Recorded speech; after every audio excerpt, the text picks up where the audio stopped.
Hi, good morning, everyone. My name is Janelle, and I am an intern here with the CoSEE. And my project over the last couple of months has been to remap all of the trails at St. Edward State Park.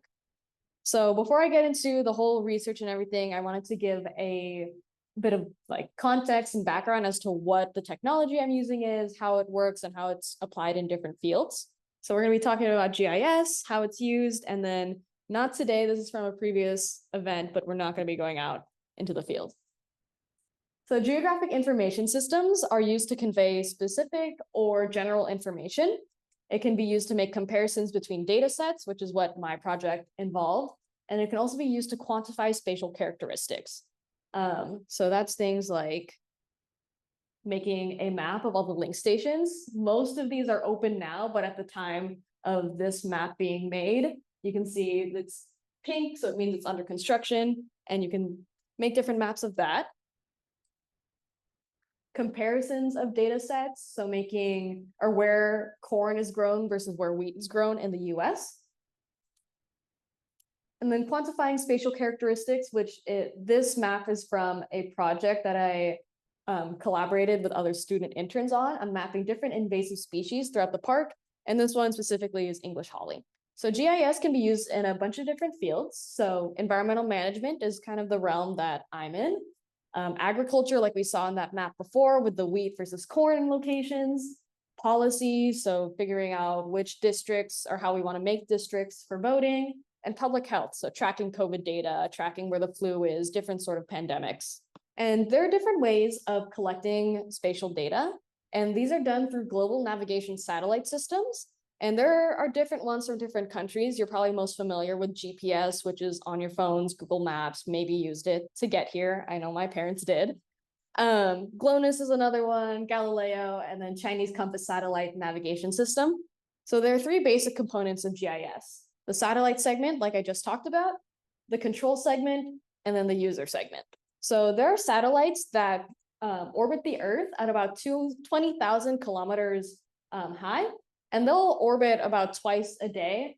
And at any given point in time from a clear viewing point, you'll be able to see 4 to 8 active satellites. So just keep an eye. If you see something blinking in the sky normally at night, it's probably a satellite.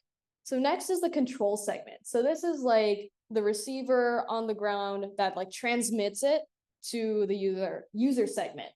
So they maintain, observe, and manage satellites and communications with the user. And so GPS has 5 tracking stations, and the master control station is in Colorado.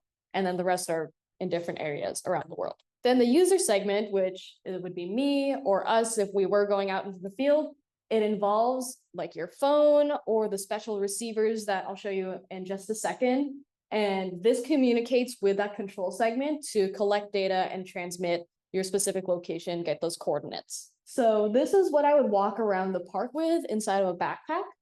So this white disc is the antenna, and it connects to this receiver. And when this is on, it'll show 3 different numbers. One is the number of satellites it's connected to, and then it'll also give me a error estimate. So it's measured in meters. It could be up to 30 meters, or it could be down to 0.1 or maybe even 0.01 meters. I've seen it get that low. And then I connect to it using the tablet, and that's how I connect or collect all of the points. And then just for ease of keeping it at a consistent height, I put it on a tripod, stick it in my backpack, and then go along the trails with that. So that error measurement that the receiver gives me, there are 2 ways to collect this. One is through averaging, and it collects a bunch of different points from all these different satellites and then averages them into one location. This can be good if you're recording points of, let's say, English holly. You're stationary, you can stand there for a minute, have it all average out, and then it'll give you that point. But it doesn't work on moving objects for me when I was walking along the trails, and I needed that continuous updating. So the other version of correction is differential or real-time correction. So this takes that location from the user segment on that tablet and compares it to a control segment. So brings that in, sends it over there, that we know exactly where that control station is located, compares the distance of them, and then gives you the corrected location based on that.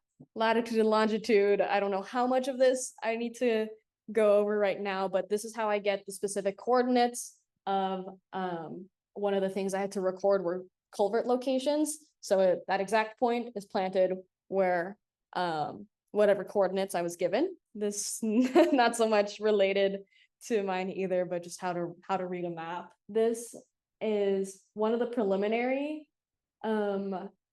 drafts of the state parks trails. And this was just to show how more of that practice with map reading. And that's it for the background of GIS. My research was on the comparison of geospatial data collection methods used for environmental management practices at St. Edward State Park, which is where we are right now. And so this park is a 326-acre plot of land that was recently expanded by 16 acres back in 2016. So that includes this area up here, and then all of these mountain biking trails that are south of Bastyr University. And so there are a couple social trails or not officially commissioned trails that are made by visitors of the park, people that live in the surrounding neighborhoods. And we like to keep track of those because those can be harmful to the ecosystem. You're trampling over plants. And especially in this area, it's very hilly, so it could become dangerous for people to go on those trails that haven't been evaluated. And so we wanted to map out all of these trails, not only to keep track of what's on the newly acquired land, but also see if there are any issues with maybe like fallen trees, any culverts that we need to be aware of, some of the map boards so we knew what to update when these maps were finally made, and then those social trails to see like, are these safe to have people walking on them? And one of the other projects is to take one of these social trails and expand the trail system into that land that we just got.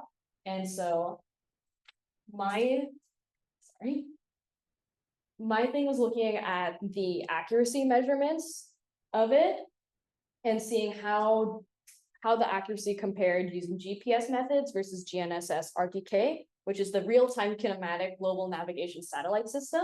The way that I did this is I put all of this equipment in a backpack, walked along every single trail in this park, probably maybe twice to redo some of them. And I collected all of the coordinates and then compared it to data that was collected back in 2015, 2017 by Dr. Lopez, who was my mentor on this project. And so I also collected data on trees or branches, holes, culverts, footbridges, and sometimes also like the retaining walls on the hillside.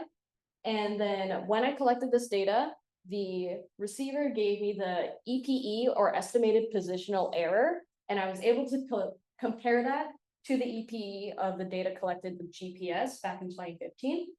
And this map down here, the green one is the data that I've collected in the last couple of months, and the orange is the older data, which on here, it doesn't look very different. They are pretty much almost exactly overlaid on each other. But if you look over on this side, it's kind of curved.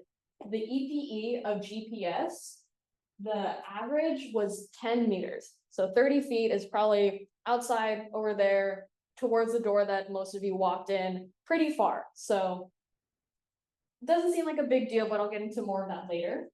And then with GNSS RTK, the average was 0.27 meters. That's like a foot where the computer is. Pretty accurate. And so this is really important to us because when we're doing environmental management, if we need to dig up a hole, there were a couple sewer lines out there. We don't want to be mistakenly digging over something. And if we have that 30 feet, it's kind of a minefield figuring out, okay, if I dig here, is it going to be okay? Is it not? We also have some people doing air quality research, and the sensors are really hard to see. They're like maybe this big, and when they're put up on a tree, it's hard to see. And if you pass it down to people, it's kind of hard to explain like, oh, it's on this tree over there, but there's a whole forest. So that can help with that. And yeah, so we found that GNSS RTK the difference wasn't occurring to chance. So we believe that it is attributed to that differential correction. And all of this data that I've collected will be shared with the state park so that they can complete this project of rerouting the trail and closing this area off so that there's a bigger area of uninterrupted forest space. And then it also includes all of these mountain biking trails so that the community can be more aware of it and see exactly where the trails are, because this is not an accurate reflection of the trails down there. And I think it'll just make user experience better, that people know exactly where they are, where the trails go, and where they should be, so that they can stay safe on the commission trails and just get a better idea of where they are.